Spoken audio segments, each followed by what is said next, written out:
Welcome back to another episode of Book Pals Business Sanity. In this episode, you meet Hamid Safaei of www.fcl1.com. We'll talk about his book titled First Class Leadership: How Highly Effective Teams Can Achieve Breakthrough Results. Here we go.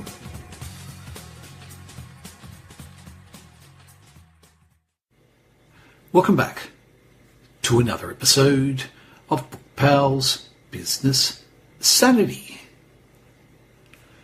Many of you who've been listening to the Book Pals Business Sanity podcast for some time now would be aware of the Book Pals Business Accelerator Facebook group that has been going for several years now, where we invite small business owners into Accelerator with us to help each other drive our businesses to greater levels of success.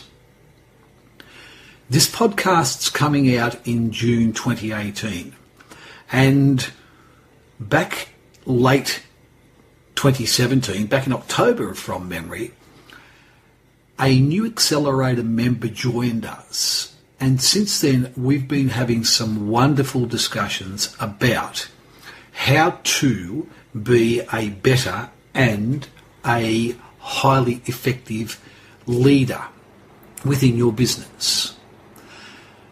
The discussions have been so good that I've invited the particular person that I've been speaking to about this here to Book Pals Business Sanity for two reasons. Firstly, to discuss his ideas on highly effective leadership, and also to introduce you to a book that he has recently released titled First Class Leadership: How Highly Effective Teams Can Achieve Breakthrough Results. The guest here today, his name is Hamid Safaei, and he's based in the Netherlands. I've read Hamid's book, and it was very, very thought-provoking from the perspective of that small business owner out there that is trying to drive their business to a greater level of success with a view of growing the business.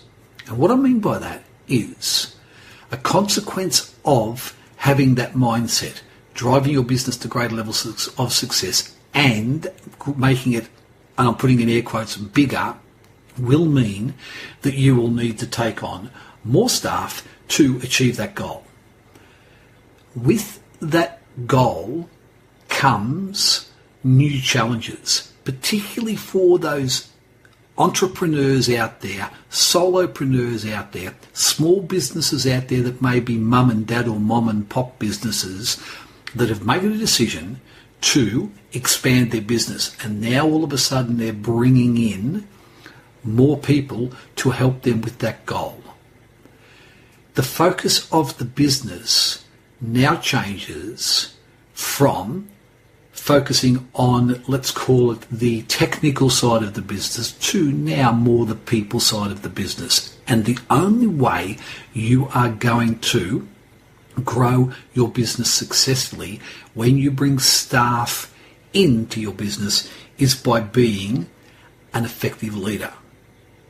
Hamid's book, First Class Leadership: How Highly Effective Teams Can Achieve Breakthrough Results, gives you what I believe is a wonderful insight into what you need to start thinking about when you make that decision.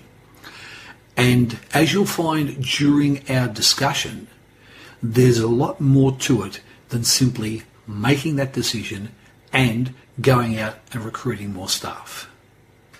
So without any further ado, join me and welcome Hamid Safaei, author of First Class Leadership: How Highly Effective Teams Can Achieve Breakthrough Results, to Book Pals Business Sanity. Hamid Safaei of www.fcl1.com. Welcome to Book Pals Business Sanity. Hello, Dean. Thanks for being here with us here today, Hamid. Hamid, could you walk our listener through your business journey and how you're now providing breakthrough coaching services via your website at www.fcl1.com, please? Of course, Dean, it's my pleasure. Dean, I started my journey when I was 14, so schoolmates called me Mr. Advisor. So I found out that I was passionate with leading personal development, and it forced me to study organization management, and my passion for leadership connected me with great leaders, with really first-class leaders, both in politics and in business. So I learned a lot from them, and I coached them. I served them as an advisor or as a coach, and it brought me where I am now, actually. So giving back to society as an author, as a public speaker, and as a coach. So is that brief enough, Dean? That's fantastic. Thank you, Hamid. Hamid, sure. We just so that our listener here today understands how we actually got together, because I'm sure they can tell by our accents that we're from different parts of the world. I'm based in Australia and you're based over in the Netherlands. We actually connected via the Bookpals.biz Accelerator Facebook group, if I remember correctly. Is that correct? That's right. Yes, it is. And that was, I'm just having a look at my little messages from Facebook. That was way back in October 2017. Just so our listener understands, we're having this discussion in June 2018 now. And at the time, you introduced me to a book that you had just completed titled First Class Leadership: How Highly Effective Teams Can Achieve Breakthrough Results. Could you give our listener an understanding of that book, please, and how they can become first-class leaders by reading it, please? Yeah, of course, Dean. First-class leadership is the result of what I have learned, Dean, myself from top leaders, both in politics and in business. So what I have learned from really high-level leaders, and in the top 500 companies. So that's what we're talking about in terms of level. And I can't give you names because you understand how it works. So I'm very cautious with the names of the leaders I have worked with. But I have learned a lot from them, Dean, how it can be done, but also how not to do it. And of course, I have also done research. I have interviewed many people, and I have put it all together in the book named First Class Leadership. As you see, the theme of the book is how highly effective teams can achieve breakthrough results. So what I mean is, if you really want to make it to the next level, you need to be good. You need to learn to build highly effective teams, because that's what finally helps you multiply your business, multiply your results. And how to get there, Dean, as you know, every business is run by a leader. So we can't develop the business if we don't develop the leader. So I believe you follow me, Dean. So it's the person behind the business that has to develop, that they have to develop themselves first, and then they will be able to develop their business and their people. As I say, great leaders learn to lead themselves before they even try to lead anything or anyone else. So to be a first-class leader, you need to master certain set of qualities, principles, and attitudes. And if you want me to go through them briefly, Dean, I will be happy to do so. Please do. Yeah. So qualities, what are we talking about? These are the qualities that the likes of Elon Musk, Steve Jobs, Bill Gates, Warren Buffett, Oprah Winfrey, Jack Ma, and the like, so have mastered. They all have had a clear understanding of their destination, so what we call vision, a clear and compelling vision. They know where they're heading. So they all love, so passion, they all love what they do. They have the courage to make tough but necessary decisions. And they learn to be decisive. The expression I use in my book, if it's not hell yes, it's a no. So, and the decisions great leaders make are wired to their biggest why. So when you understand why you do what you do, it becomes simple math to make tough calls. It's still hard, but the process is simple. I mean, it's still painful in some cases, but you know the algorithm, how to make those calls. So as a great leader, you need to be communicative. So you can transmit that great message of yours, that clear and compelling vision to your followers. You need to be communicative. You need to be very clear and very simple. Not jargonic, but you have to communicate that message to your audience, to your followers. What would happen in their life if they followed you? So that's actually what we talk when we talk about communication. You have to be able to create fire in the bellies of your followers. You need to be decisive, as I said. You need to have the courage. You need to have focus. Dean, perhaps you have heard it. Both Bill Gates and Warren Buffett were guests of Bill Gates' mother, and Gates, his mother, asked them if you could name only one attribute that helped you most to book the results you have booked, what would that be? Both gentlemen said focus, independent of each other. So they both wrote down on a piece of paper, focus. So I have learned from my father, who was good in watermelon, you can't hold two big watermelons with one hand. It means you can't focus, you can't concentrate on two big issues, on two big goals. You have to make a choice, and you have to chase one that matters most. And as I said, building highly effective teams, one of my favorite ones. You can only multiply your business if you can surround yourself with smart people smarter than yourself. Hire smart people, as Lee Iacocca says. He said, I hire smart people smarter than me, and I get out of their way. So that's actually how you can grow your business. Sound strategy. You might have a great vision. If you don't have a great strategy, what I call sound strategy, to make it to the next level, your business will be gone. That happened to Kodak. Still happens to Nokia, to BlackBerry. Those names, to Blockbuster. They were the Me Too brand someday, but where are they? They lost out to their bad strategies. So they didn't have sound strategies to grow their business to the next level. So these are the qualities. And Hamid, can I just jump in there, because sure.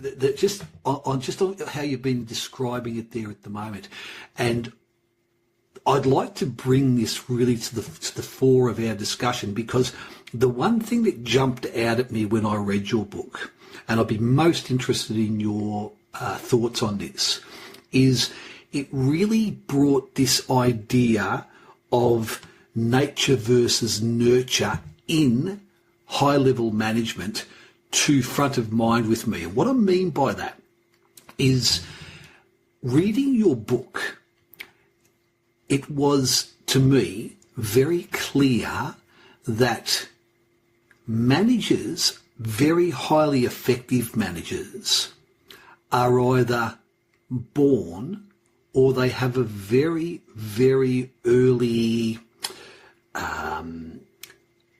influences on them that will make them highly effective later on in life? And I'm most interested in your thoughts on that, please. Of course, Dean, my pleasure. I absolutely agree with you when you say leaders have to have the leadership gene. So if I may translate gene to talent, then I'm absolutely with you. So you have to have the talent, you have to have the seed to be able to nurture it. If there is no talent, if there is no gene there won't be a great leader. But I think the discussion is much broader, much more complex than it sounds. It's not, as easy as saying leaders are born or made. If I have to answer the question, are they born or made? I would say made. As I said, you still have to. You have to have the seeds, but we have to nurture the seeds. We have to water them. We have to, get rid of the weeds. We have to nurture them, and we have to grow them so that they come to flourish. So then in this case, we're talking about the making. So leaders are made. You have to have the seed, but you have to nurture it to grow them. And getting back to your specific point, of course, you're referring to the role of parents or people around us when we're very young. Absolutely, they have a very crucial role to give us guidance, to give us a kind of navigation, how we can, develop ourselves, how personally, but also in terms of career. What steps do we have to take to make it to the next level? And leadership, of course, as I said, we have to develop it. And the earlier we start with developing, the earlier we get. So the earlier we arrive. And to give you a few examples on why I believe leaders are made, just look around the great leaders in our business. Let's forget about the politics, but the great leaders in our time when it comes to business. For example, Steve Jobs, for example, Oprah Winfrey, Jack Ma of Alibaba. How often have these guys or girls failed to make it? So if they had the leadership, if they were born as leaders, why have they gone through hell to make it? You don't want to know how often Jack Ma have failed. I think 10 times he wrote to Harvard to study there, and he got rejected. And he applied for so many jobs. Even KFC didn't accept Jack Ma as an employee, a simple employee. But look where he is. So to wrapping this up, you have to have leadership talent, but you still have to develop it to make it to the next level, to become a first-class leader. We just discussed the qualities you need to master. Then we're talking about premium leadership qualities. You have to have talent to be communicative, but you still have to develop communication skills to be a great communicator. Would you agree with me? Absolutely, Hamid. I'm most interested in your thoughts. I'm going to go wandering down a little rabbit hole here, and let's see where this goes. Your thoughts on parents or guardians, whatever the situation may be, at a very early age. Yes. I'm just trying to think of the right words that would conceptualise where I'm going with this. Actually, putting pressure is probably not the right word, but my thinking is the idea of parents putting a degree of pressure or a degree of commitment or a degree of or boundaries or goals or something like that on their children, with the long-term thinking of that pressure or those goals or those benchmarks helping them become first-class leaders later on in life? Absolutely, Dean. It depends really on how far you go. When I believe we have to be cautious with pressure. So it has to be in harmony with willingness and capabilities of our children. The amount of pressure, the amount of enforcement, and the ways we encourage them has to be in harmony. Perhaps it helps if I give more insight on how I got where I am. My father is actually, he's still he's 82, and he's illiterate. He can't read and write, Dean. But I learned the most profound leadership principles from my father. So word is word. Lead by example. Do a reality check. You can't hold two watermelons by one hand. So those are, to me, they belong to the most profound leadership lesson you can learn from Jim Brown, for example, from Zig Ziglar, for example, or from thought leaders. And I learned it from an illiterate father. But I didn't become what my father wanted. But my father gave only advice to me. He said he would love to see me as a general in military, he said.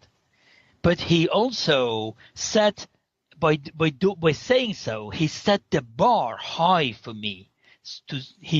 He helped me set goals, and he said, you need to have a goal in your life to become someone. If you don't have goals, you come around, you come and go, and you will be nobody. He said, if you want to be better than me, so better than my father, he said, you have to study, you have to learn. And I followed that advice. But my father, my illiterate father, never forced me to go to, a certain direction. That's what I mean. There has to be a kind of balance between the pressure, the force, the guidance, and we have to help our children come.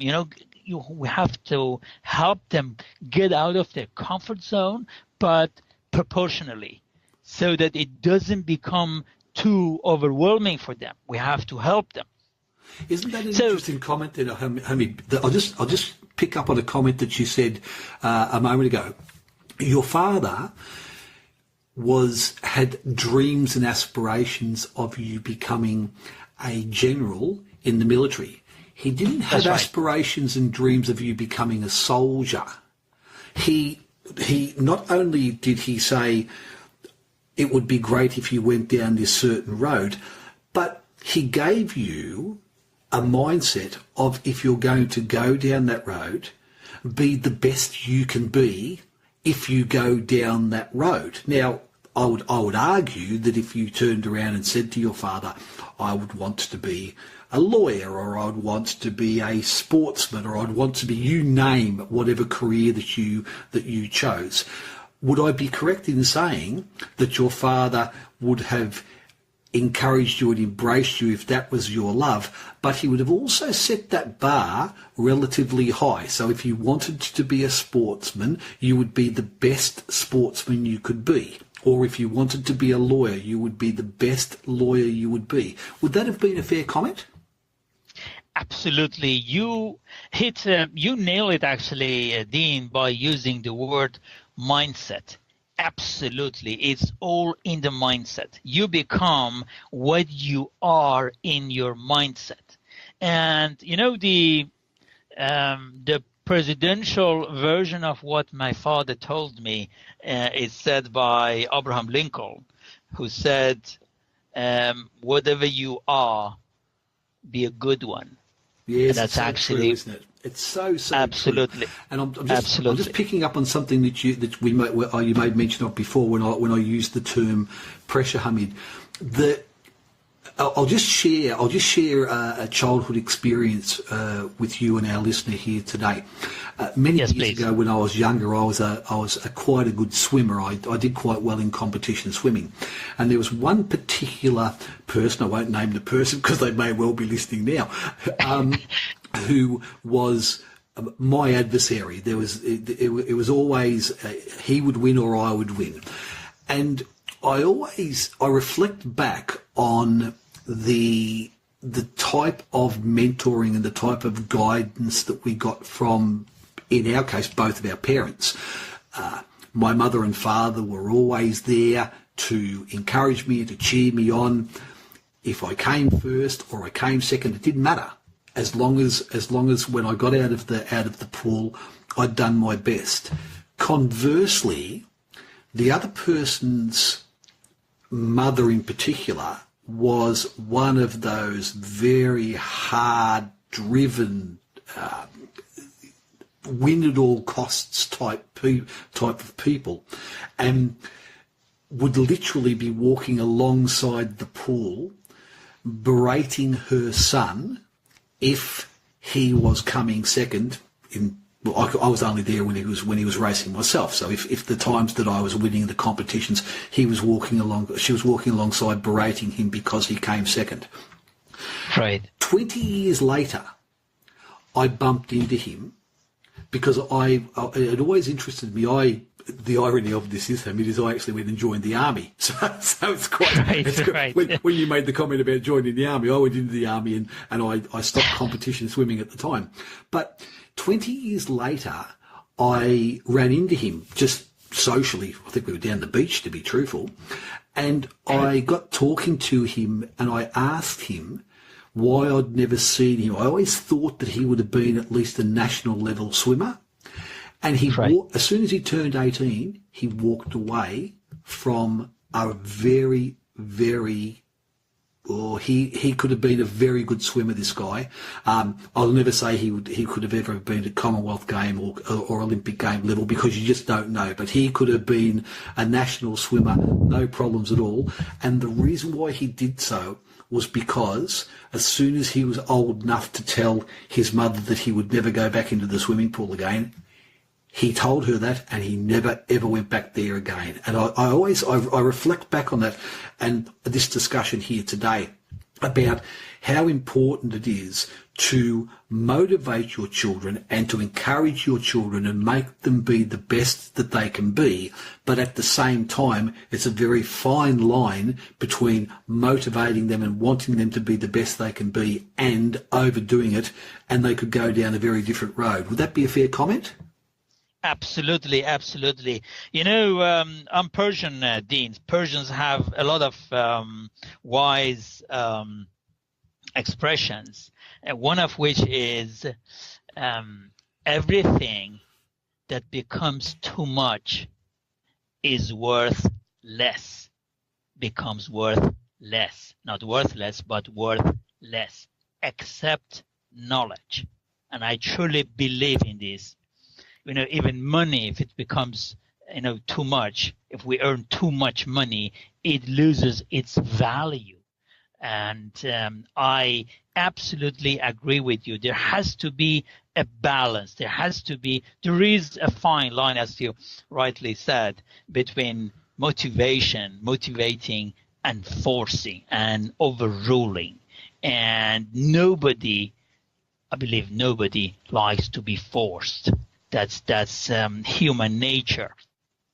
Even if we like something, but if we are forced heavily to do that, we tend to hate it, because it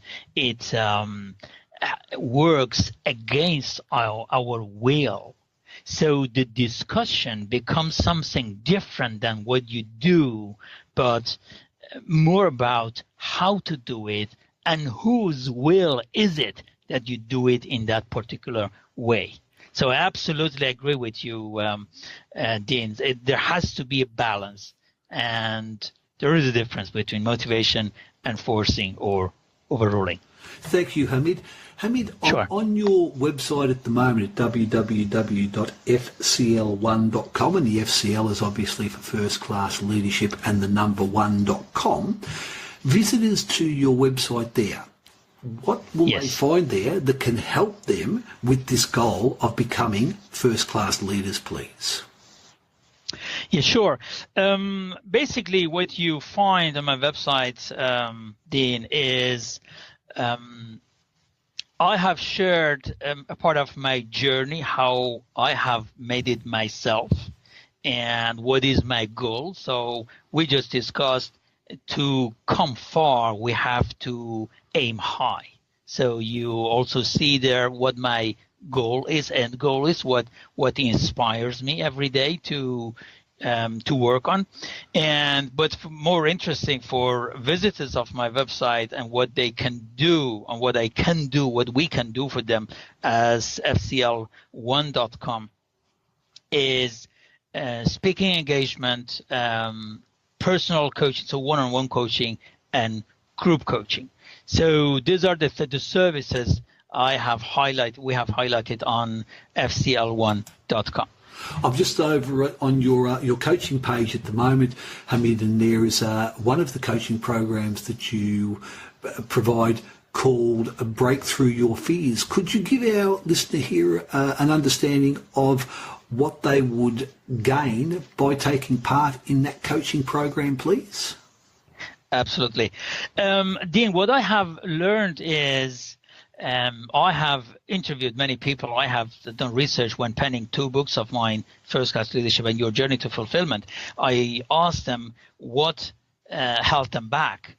The majority didn't say lack of money, lack of vision, lack of strategy, or lack of talented people.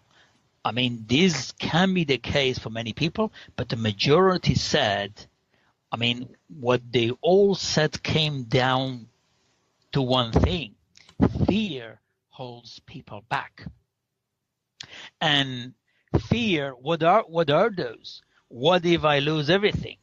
What if I can't survive this financial crisis? What if the steps I'm taking make me look like an idiot? What if my partner leaves me? What if I lose my reputation? And what if? So life is, in my opinion, about managing the what ifs. If you can get hold of those what ifs, you can have a bright life. And when we overcome these fears, for example, what if I fail? Fear of failure is one of most common fears of entrepreneurs. And the number one for many leaders, fear of being found to be incompetent. So these are the fears that are paralyzing, that they happen in the mindset. So what happens when you're caught by fears? Fears produce limiting beliefs. And limiting beliefs, what are those? I'm not good enough. I don't have money. I don't have time.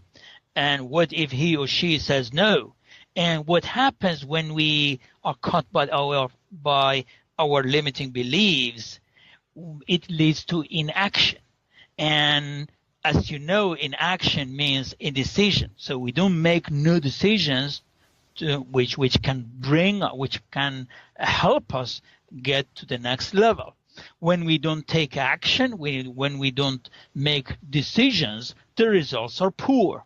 When the results are poor, we're down. When we're down, we don't have energy to even brush our teeth. When we don't have energy, we produce negative thoughts. And what happens, Dean? Negative thoughts puts our level of self-confidence down. So that's what I call the life cycle of low or poor self-confidence. So what people get if they apply for this Breakthrough Your Fears coaching, they learn to boost their self-confidence by overcoming their fears. So we teach them how to overcome limiting beliefs, how to change the mindset so that you produce positive thoughts instead of negative thoughts. I had it actually last week. So Friday we had our last group coaching on this one. Fantastic. Thank you, Hamid. And Hamid, for that listener here today that has gone past that particular point, they've broken through their fears and they need assistance in going to that next level or that first class level of leadership. You provide coaching services in that area. Can you give our listener here today an understanding of what they would gain by taking part in your first class leadership coaching program, please? Absolutely. So we help our clients, Dean, with developing themselves personally as a leader. And what happens, perhaps giving a few examples, makes it more tangible. Many budding entrepreneurs, particularly, challenge with, focus. We help them creating focus. We help them set the goals that matter most. Sometimes they think they have a goal, but when we interact, when I ask questions, so is this correct what I understand from your wording? Then, well, actually, you're telling me something new. I think that's my goal. And I haven't been able to, I thought it was my goal, but this is actually what you're telling me is actually my goal, what I want to do. So we make them conscious of what they want and how badly they want it. And we define actions to make it to the next level. The client defines the goal, and I help them achieve that goal, whatever it is. Is that business or is that personal one? But I do believe, Dean, to develop any business, we have to develop people who run that business. So that's actually the focus point. So it is on the individual or on the team that work for that business. It can be first-class leadership qualities. What is a clear and compelling vision? What is focus? What is courage? How can you become decisive? That's actually one of the most important challenges for many leaders, to make fast calls. So fast calls are, the tough calls. You have to make them very fast and furiously. They are often very painful, but you have to make them. So I teach them how you can learn the algorithm of making fast calls. And as I said, focus, courage, communication, building highly effective teams. That's actually the theme of my book, First Class Leadership. How can you build an effective team? And what does an effective team mean? And what do the members of an effective team have in common? What don't they have in common? And those are actually the topics I help my clients with, Dean. Thank you, Hamid. And I also see on your website here at www.fcl1.com that you are available for speaking events and workshops. Could you give our listener an understanding of what they would gain by attending one of your speaking events or your workshops, please? Absolutely. Well, for example, break through your fears, or the algorithm of self-confidence. So when you come to my speaking engagements, it is inspiring. It delivers new information. It delivers also tools and techniques how you can get better on that specific area. Either is developing your future leaders, learning to focus, learning to the algorithm of risk taking, for example. Many people feel paralyzed. They want to take the risk, but they don't know how, and they don't know if. And what happens? They get frustrated. I should have done that. I should have bought that house. I should have merged with that company, etc. So you get insight in the algorithm when you join one of my speaking engagement, but you get clarity on the subject. What is it? What does it mean? But also you get tools and techniques to make it to the next level. Thank you so much, Hamid. And just so our listener understands here, if they go over to the Bookpals website at www.bookpals.biz and under the resources section, they'll see the business owners tools. They can get direct access to your book, First Class Leadership, How Highly Effective Teams Can Achieve Breakthrough Results. So I would encourage any of our listeners here today that would like to get a real understanding of Hamid's philosophies, his ideas behind First Class Leadership, to go over to the Bookpals website and purchase the book from there, because I can only speak for myself, Hamid. I thoroughly enjoyed your book. I thought it Thank you so much, Dean. Oh, my pleasure. I thought it really does open the mind of the reader to what really the real needs and the real goals that first class, or people aspiring to be first class leaders, need to start thinking about to actually achieve that goal. So on behalf of all of our listeners out here today, Hamid, thank you for your book, because I think it's a wonderful read.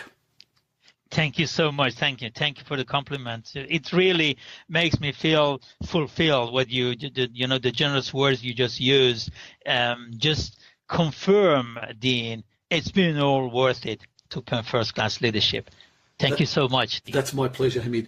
Hamid, thank you for spending time with us here today. Before we sign off, could you give our listener an idea on how they will become better leaders by reading your book and taking part in your coaching programs, please?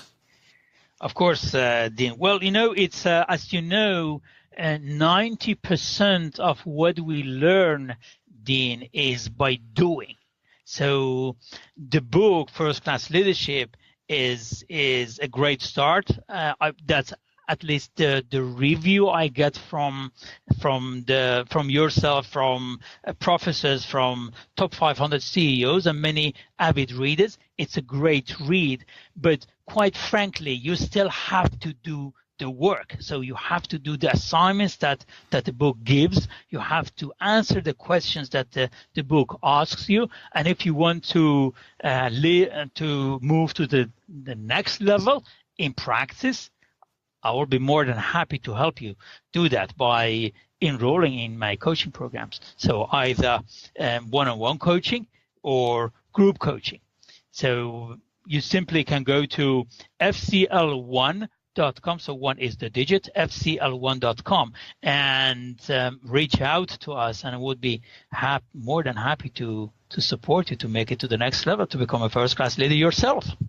Hamid, our listener here who would like to reach out to you further to find out more about your training and the services you have available, what's the best way for them to do so, please? If you can go to fcl1.com, at the end of the navigation you see contact, so you can drop an email or you can give me a call. So our phone number is on the website itself.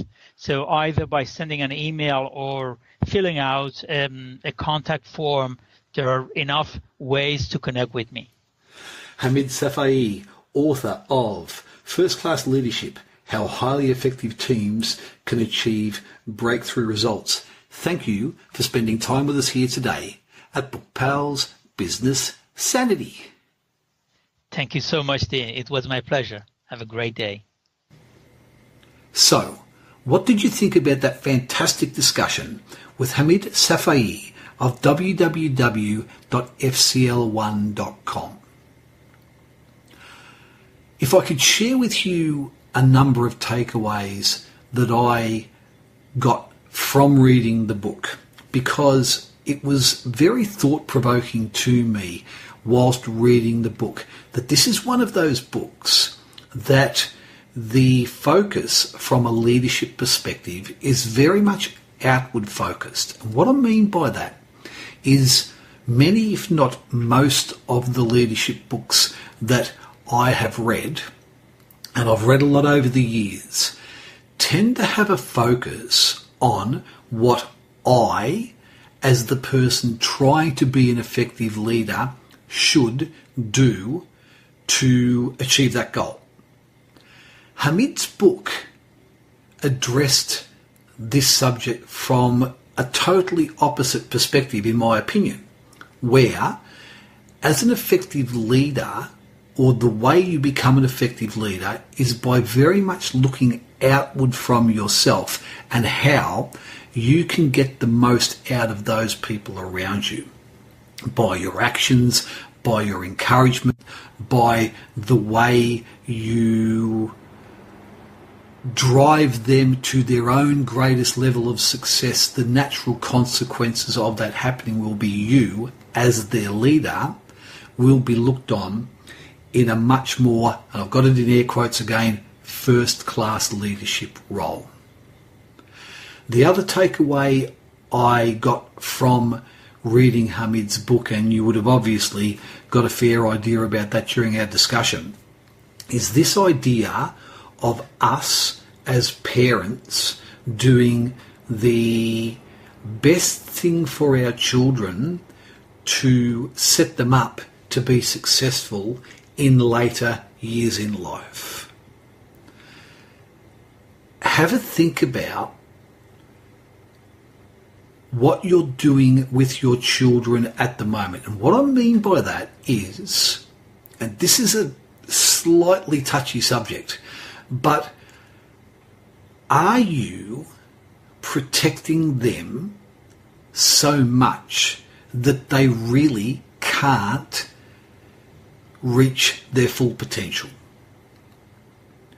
Think about your own life. If you class yourself as a successful person, and think about what parents and mentors and people around you allowed you to do to take the, air quotes again, risks that you needed to take to achieve your success. Now, as loving parents, I understand completely that our automatic response is to protect our children. But ask yourself this question: is the level of protection you are providing for your child or children restricting their ability to become the best they can, or is it enhancing their ability to become the best they can? And I think, this is my own personal opinion, that if we call it a day, what I mean by that is the day that we die, we can look back at our children and we say to ourselves, yep, they have reached the level of success that they are at as a direct result of me helping them achieve that goal. Then my own personal opinion is we've done our job as a successful parent. So I would encourage you to read Hamid's book, First Class Leadership: How Highly Effective Teams Can Achieve Breakthrough Results, and think about it not only in the context of how you're going to drive your own business forward, but in the context of what you can do as a parent, as a mentor, as somebody who guides someone through life, what you can do to help stretch them so that they can reach their own personal greatest level of achievement. A link to Hamid's book is available at the bottom of the show notes for this episode, or if you head on over to the Book Pals website, underneath the resources tab you'll see Business Owners Tools. The direct link is www.bookpals.biz/business-owners-tools.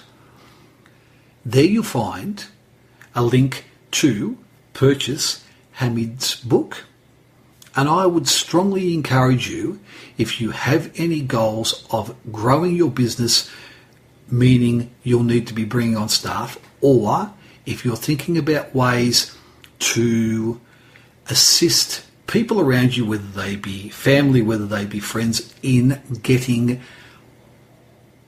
higher results in their own goals of achievement, I would strongly suggest that you have a read of Hamid's book because it is quite thought-provoking on ways in which you can achieve that goal. As always, I hope the information today helps make your business life just that little bit easier. And until next time we meet, I wish you business success.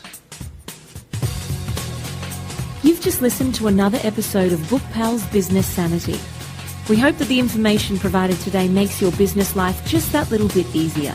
If you want to know more about Bookpals and how it can help your business, check out our website at www.bookpals.biz.